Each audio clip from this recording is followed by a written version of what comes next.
Assalamualaikum warahmatullahi wabarakatuh. Saya Viola Prasantika, perwakilan dari kelompok 2 kelas reguler A, akan membahas mengenai bagaimana proses pendirian organisasi Nirlaba yang beranggotakan kelompok Viola Prasantika, Devi Miradona, Della Rositasari, Rosiana Desmayanti, dan Safwa Salsabila Abbas. Yang pertama, pengertian organisasi Nirlaba. Organisasi nirlaba atau organisasi non-profit merupakan suatu organisasi yang bersasaran pokok untuk mendukung suatu isu atau perihal di dalam menarik perhatian publik untuk suatu tujuan yang tidak komersil, tanpa ada perhatian terhadap hal-hal yang bersifat mencari laba. Adapun bentuk organisasi nirlaba. Organisasi nirlaba memiliki beberapa macam bentuk, lembaga-lembaga di dalamnya seperti yayasan, ormas, LSM, dan institut. Selanjutnya, definisi yayasan. Istilah yayasan pada mulanya digunakan sebagai terjemahan dari istilah stichting dalam bahasa Belanda dan foundation dalam bahasa Inggris. Bentuknya yang sudah melekat pada masyarakat luas di Indonesia, maka bentuk yayasan tumbuh, hidup, dan berkembang sehingga setiap kegiatan non-profit yang dilembagakan akan memakai lembaga yang berbentuk yayasan. Latar belakang terbentuknya yayasan. Sebelum adanya undang-undang yayasan, pada umumnya pendirian yayasan dilakukan dengan menggunakan akta notaris, namun tidak ada keharusan bagi pengurus yayasan untuk mendaftarkan akta pendirian yayasan. Selanjutnya, dengan adanya undang-undang yayasan, berarti tata cara pendirian yayasan tidak lagi didasarkan pada kebiasaan dan jurisprudensi seperti yang dilakukan pada saat sebelum ada undang-undang yayasan. Namun, setelah berlakunya undang-undang yayasan mewajibkan yayasan untuk mendaftarkan akta pendirian yayasannya tersebut ke pengadilan. Adapun proses pendirian yayasan. Proses pendirian yayasan. Yang pertama, untuk melakukan suatu pendirian yayasan, ada beberapa persyaratan yang harus dipenuhi, bahwa yayasan tersebut harus didirikan minimal oleh satu orang yang kemudian akan disebut sebagai pendiri yayasan. Yang kedua, proses pengesahan akta yayasan.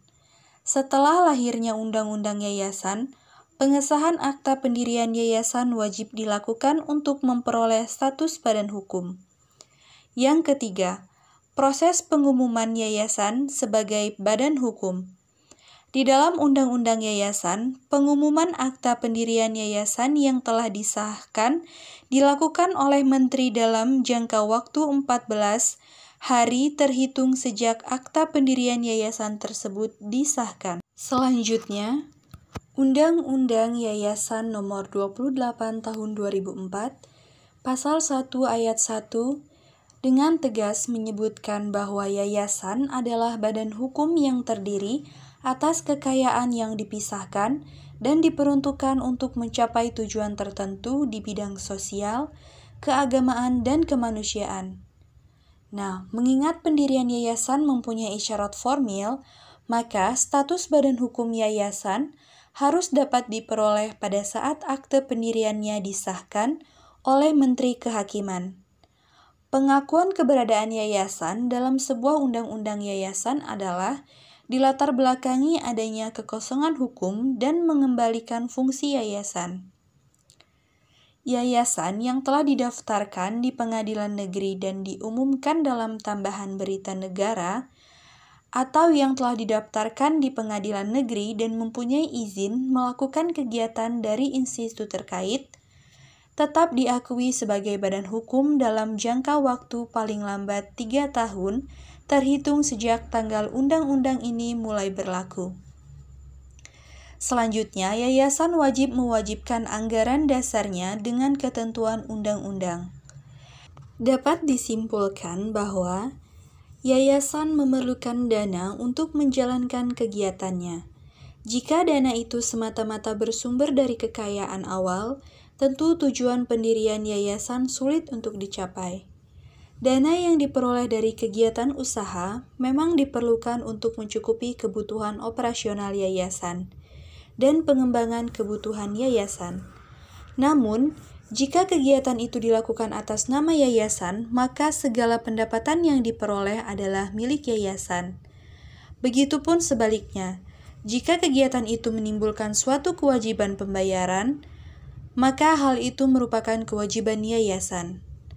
Prinsipnya, setiap transaksi dengan pihak lain yang menimbulkan hak dan kewajiban bagi yayasan wajib dicantumkan dalam laporan tahunan.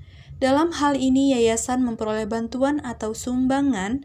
Hak tersebut juga merupakan hak milik yayasan. Baik, terima kasih. Mungkin itu saja yang dapat kami sampaikan mengenai bagaimana proses pendirian organisasi nirlaba. Apabila ada salah kata, saya mohon maaf. Saya akhiri. Wassalamualaikum warahmatullahi wabarakatuh.